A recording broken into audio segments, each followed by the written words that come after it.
അപ്പോൾ ഡിറ്റക്റ്റീവ് ഉജ്ജ്വലൻ കഴിഞ്ഞ ദിവസം റിലീസ് ആയിട്ടുണ്ടായിരുന്നല്ലോ. അപ്പോൾ അത് വീക്കെൻഡ് സിനിമാറ്റിക് യൂണിവേഴ്സിൽ ഉൾപ്പെടുന്ന ഒരു പടമാണ്. ഒഫീഷ്യലി ഇട്ടിട്ടുണ്ടായിരുന്ന ഒരു പോസ്റ്റ് ക്രെഡിറ്റ് സീൻ ഉണ്ടാകുമെന്ന് പറഞ്ഞു. ആ സമയം ഞാൻ വിചാരിച്ചിരുന്നത് മേ ബി നമ്മുടെ മിന്നൽ മുരളിയായിട്ടൊരു കണക്ഷനാണ്. ബട്ട് ആ ഒരു സാധനം അല്ലായിരുന്നു. പക്ഷേ മലയാളത്തിൽ ഇതുവരെ കണ്ട് പരിചയമില്ലാത്തൊരു കാറ്റഗറി പടം തന്നെയാണ്. സോംബി സബ്ജക്റ്റ് ആണ്. ഇത് ചുമ്മാ ഗോസിപ്പും കാര്യങ്ങളും ഒന്നും അല്ല. മോൺസ്റ്ററിന്റെ പോലെ ശരിക്കും സോംബി സബ്ജക്റ്റ് തന്നെയാണ്. അപ്പോൾ ആ ഒരു ക്രെഡിറ്റ് സീനെ കുറിച്ചാണ് നമ്മൾ നോക്കാൻ പോകുന്നത്. അപ്പോൾ പടം കാണാത്തവർ എന്തായാലും വീഡിയോ കാണാതിരിക്കാൻ ശ്രമിക്കുക. അപ്പോൾ നേരെ പോയേക്കാം.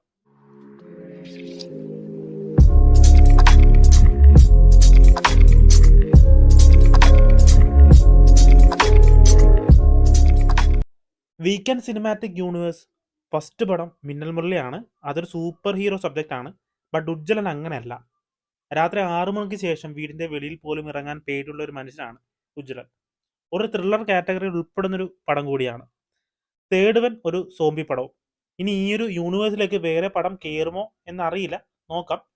ബട്ട് ഈ 3 പടവും ഡിഫറെന്റ് കാറ്റഗറിയിൽ വരുന്ന പടങ്ങളാണ്.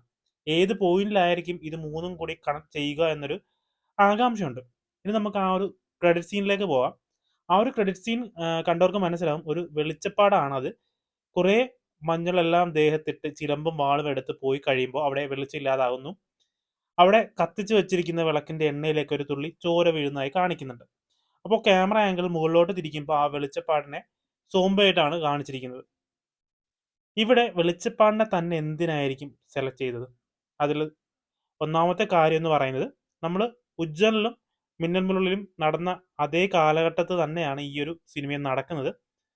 അതിനോട് ചേർന്നൊരു കാലഘട്ടം ആണെന്ന് കാണിക്കാൻ വേണ്ടിയിട്ട് കൂടി ആകാം ഇങ്ങനെ ഒരു രീതിയിൽ കാണിച്ചു പോകുന്നത്. ഇനി മിത്തോളജി പരമായിട്ട് ഒന്ന് നോക്കാം. ശരിക്കും വെളിച്ചപ്പാടിന്റെ കർത്തവ്യം എന്താണ്? ദൈവഹിതങ്ങൾ മനുഷ്യരിലേക്ക് എത്തിക്കുക എന്നതാണ്. ദൈവം വെളിപ്പെടുന്ന സമയത്ത് ദൈവമായിട്ടാണ് വെളിച്ചപ്പാടിനെ എല്ലാവരും കാണുന്നത്. അത് കഴിയുമ്പോൾ ഒരു സാധാരണ മനുഷ്യനായിട്ട് മാറുകയും ചെയ്യും. എനിക്ക് തോന്നിയതെന്ന് പറയുമ്പോൾ, ആളുകൾ ദൈവമായിട്ട് കാണുന്ന ആള് തന്നെ സോംബി ആയാൽ ആദ്യം തന്നെ എല്ലാവർക്കും ഒരു പേടി വരും. ആ ഒരു കാലഘട്ടത്തിൽ ഇത് സ്പ്രെഡ് ആകുമ്പോൾ മെയിൻ ആയിട്ടും പറയുന്നത് ഈ ഒരു കാര്യം തന്നെയാകും. ആ ഒരു ഭീതി ആളുകളിലേക്ക് എത്തിക്കാൻ വേണ്ടി ആകാം വെളിച്ചപ്പാടിനെ തന്നെ സെലക്ട് ചെയ്തത്. ഒരു രക്ഷകൻ തന്നെ സോംബിയായി മാറുമ്പോൾ കിട്ടുന്ന ഭീതി ചെറുതൊന്നുമല്ല. അതുകൊണ്ടായിരിക്കാം ഇങ്ങനെ കാണിച്ചിരിക്കുന്നത്.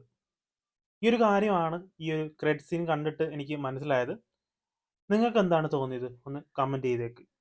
അപ്പോൾ വീഡിയോ ഇഷ്ടപ്പെട്ടെങ്കിൽ ലൈക്ക് ചെയ്യുക, ഷെയർ ചെയ്യുക.